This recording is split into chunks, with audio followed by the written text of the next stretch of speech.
నేను ప్రతి వ్యక్తిని సంతోషపెట్టలేకపోవచ్చు. ప్రతి వ్యక్తి ఏదో ఒక అంశంతో నా దగ్గరకు వచ్చినప్పుడు వాళ్ళు అనుకున్న మేరకు నేను సహకరించకపోవచ్చు. దానికి నాకు పరిమితులు ఉండొచ్చు. నేను మధ్యతరగతి మనస్తత్వం ఉన్నవాడిని. నేను పెట్టుబడిదారుడి ఆలోచనలు ఉన్నోని కాదు. మధ్యతరగతి వాడికి సమాజం పట్ల భయం ఉంటుంది, సమాజం పట్ల గౌరవం ఉంటుంది, సమాజం ఏమనుకుంటుందని ఆలోచన చేస్తాడు. ఉన్నంతలో సర్దుకుపోదాం, దుప్పటి ఉన్నంతనే కాళ్ళు జాపుకుందామని ఒక ఆలోచన ఉంటుంది. నేను సగటు మధ్యతరగతి ఆలోచన ఉన్న ముఖ్యమంత్రినే తప్ప కొల్లగొట్టి నిర్మాణాలు చేసుకోవాలి, కొల్లగొట్టింది విదేశాలకు తరలించుకోవాలన్న గొప్ప మనసు, పెద్ద మనసు ఉన్నోని నేను కాదు. అందుకే కొంతమంది ఏదైనా ప్రపోజల్స్ వచ్చినప్పుడు I may not oblige your whatever మీ మీ మీ యొక్క ప్రతిపాదనలు నేను ఆమోదించకపోవచ్చు. లేదా గతంలో మీరు ఏదైనా సూపర్ లగ్జరీస్ పొందిన వాటిని ఇప్పుడు నేను కొనసాగించకపోవచ్చు. దాంతో మీకు సహజంగా కోపం వస్తుంది. స్పెషల్ ప్రివిలేజ్ ఉన్న వాళ్ళకి, వైల్డ్ కార్డ్ ఎంట్రీ ఉన్న వాళ్ళకి ఒకవేళ సడన్గా అట్లాంటి వెసులుబాటు లేకపోతే న్యాచురల్గా వాళ్ళ కోపం ఉంటుంది. అరే మేము ఇప్పటి వరకు చాలా ప్లాటర్ తినేవాళ్ళం, ఇప్పుడైంది మేము కూడా అందరితో పాటు లైన్లో నిల్చోవాల్సి వస్తుందని. వాళ్ళని నేను నిజంగా వాళ్ళు నన్ను మన్నించాలి, ఎందుకంటే నేను ఎప్పటికీ మీకు ఆ రకంగా సహకరించను. కానీ పారదర్శకమైన పరిపాలన కోసం పాలసీలు చేయడానికి నాకు అభ్యంతరం లేదు. I can impress with policy, I can take the challenge.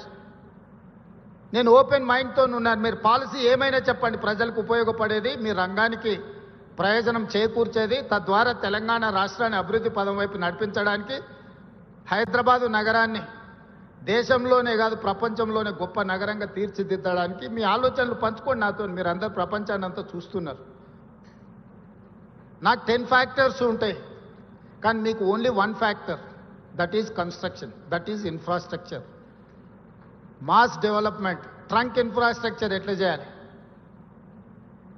ఈరోజు ఆనాడు చంద్రబాబు నాయుడు గారు, డాక్టర్ వైఎస్ రాజశేఖర రెడ్డి గారు హైటెక్ సిటీ, ఐటీ కంపెనీలతో పాటు ఔటర్ రింగ్ రోడ్, అంతర్జాతీయ ఎయిర్పోర్ట్ లాంటివి తీసుకురాకపోయి ఉంటే, ఈ ట్రంక్ ఇన్ఫ్రాస్ట్రక్చర్ డెవలప్ చేయకపోయి ఉంటే ఈరోజు ఇంత గొప్ప ప్రాపర్టీ షో మీరు చేసుకునే వాళ్ళ.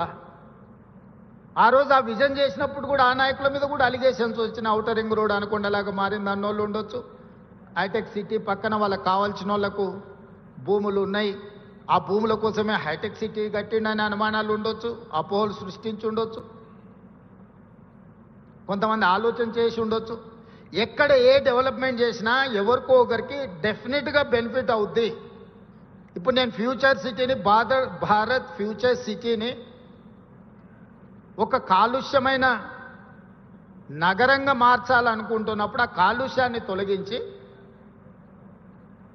ఒక బ్రహ్మాండమైన నగరాన్ని నిర్మించాలని ప్రణాళికలు వేసినప్పుడు అది 4th సిటీ లేదా అది ఫ్యూచర్ సిటీ అని నేనంటే 4 బ్రదర్స్ సిటీ అని కొంతమంది అని ఉండొచ్చు. మీరే కదా నా బ్రదర్సు, మీకోసమే నేను డిజైన్ చేస్తున్నా. Why should I care all these comments?